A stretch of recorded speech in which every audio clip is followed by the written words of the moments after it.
Apologies for the potato mic in the first 40 seconds. This is for y'all support. So first, we got the beam. Pretty nice, ain't it? So look, you see that bar, that meter? Is gonna build up. So it reaches 100, it starts doing damage like this. Then we have our diamond form. Reduce damage and knockback. This is the combo that y'all want to do the most. That right there kills any 250 to 275 HP target. Most annoying thing, this dirty tree. This is what your primary combo is gonna look like. You grab their mind, your diamond form, 2 punches, a slam, into a kick. Now, usually want to be a little bit quicker than me. I'm going a little bit slow. Now onto the ult. Now keep in mind, enemy shields can't stop this. So any type of enemy shields, Magneto or Strange. Now, her mind control or Snow Bunny mind control pulls anyone into the area as long as that bar fills all the way up. Onto the match. So this part of the video is what I would like to call the Scrabble. See, the Scrabble is where everyone is going to move around and try to gain their pace. Now, what is pace? The flow of the match. We have our 2 tanks, right? So we're supposed to be pushing up and making space. Now, as you can see, our 1 support here has dropped her ult, and then a Magneto ult is going to be right above. So right now, this is my perfect opportunity to come up around the corner and boom her easy as can be onto the next. And as you can see here, this bumbling buffoon is doing his ultimate in the middle. Don't do that. So I'm going to come around the corner and push, but you see he grabs me right here. Now, this is a moment where everyone would panic, but I am not going to panic. I'm going to assess the situation and back up because I know they're going to try to push me into their back line. Watch and observe. They try to, and I move out the way.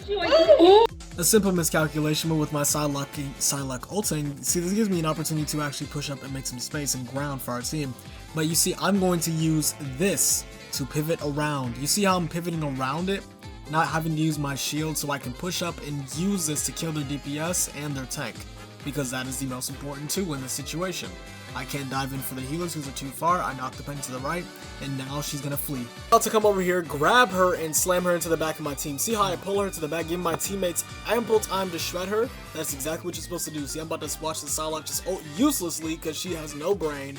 I'm about to come over here and beam her straight in her forehead. Back to the lobby. Giving me optimal time to rush over to her healers, which I see is already getting thrashed by my wonderful Psylocke, while I go and thrash their DPS with my Magneto, leaving their tank to play catch up as the rest of their healers, support, and anything else are just dying. As I hit them with Snow Bunny mind control, trying to kill their backline. I successfully do so, but I do a crazy 50-50 trade. Now that might have looked goofy, but we had a strange portal here, so thankfully I could just make it back doing that trade, but forcing them to be on the defensive. So now I'm punishing this Penny Parker who keeps running from me and her backline for her being a coward.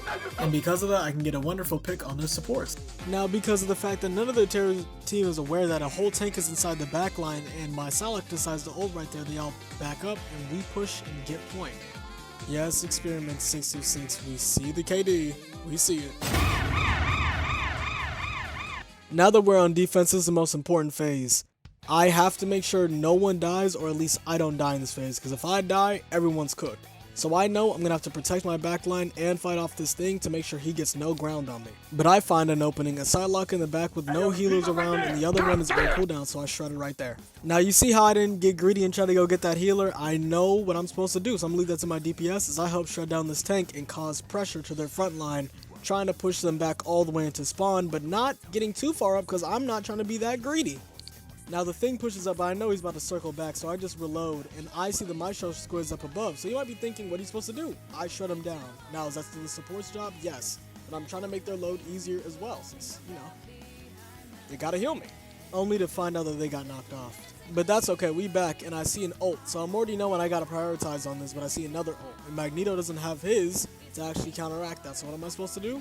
Get in here and try to get damage for mine.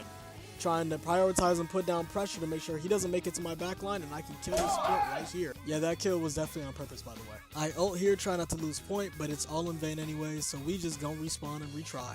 But guess who's up here lacking while it's cracking?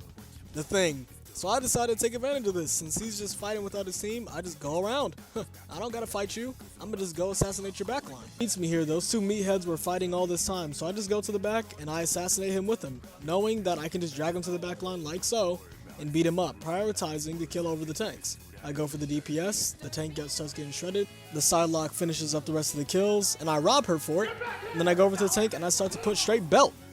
I don't want her scampering off, so I drag her, and then I just beam her. Simple. Now, since their tank doesn't want to solve for time, I could just abuse the fact that I can hold a corner without having to use any of my other shields. I put a shield down there just for anyone who shoots, and protect my backline. Easy peasy. Now look at that KD, y'all saw it all in motion. The next Marvelrivals video will most likely be about the sad, unfortunate losses we've taken recently with the support strike, so yeah, stay tuned for that. So thank you, like, comment, subscribe. I'll see y'all on the next one. Y'all be easy now.